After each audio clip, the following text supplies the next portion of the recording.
Tarozini IP adresini o'zgartirish uchun Enter knopkasi bosiladi va bu yerda taroziga pin kodini teriladi, paroli. Odatda 0030 bo'ladi, 0030. Enter knopkasi. Настройки menyuga kiradi, yana bir marta shu joyda Enter bosiladi, настройки sistemaga o'tadi.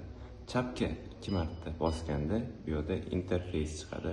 Interfeysga kiriladi. Ethernetga yana Enter va IP adresi yana bir marta Enter bosiladigan bo'lsa, bu tarozining IP adresi, hozirgi IP adresi. Buni o'zgartirish uchun chap tomonga bir marta bosiladi. 169 birinchisi yonib o'chiryapti.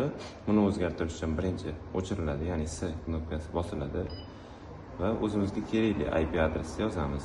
Ya'ni endi siz nimaga to'g'rilayotganingiz, ya'ni primoy agar kompyuter bilan ulanadigan bo'lsa, uni kompyuter bilan o'rtasidagi bir xil IP qilib qo'ysangiz bo'ldi. Ya'ni 3 ta sonini bir xil qilish kerak bo'ladi sim bilan ulaganda. Agar Wi-Fi ga ulab qo'yilayotgan bo'lsa, Wi-Fi ga oxirgi 3 ta IP soni bilan bir xil qilib qo'yish kerak bo'ladi. Ya'ni asosan 192, 168, 100 yoki 1 yoki 123 bo'lishi mumkin.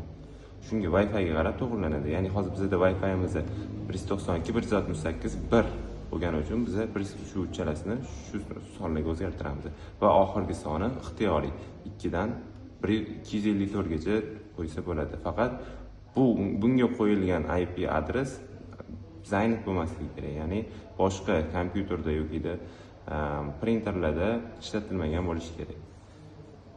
Bu yerda 192 yozib bo'lgandan keyin o'ng tarafga bir marta va yana S knopkasi 168 yana o'ng taraf S 1 yana o'ng taraf S, misol uchun 123 va o'rta knopkani bosamiz, IP adres degan joyga o'tadi.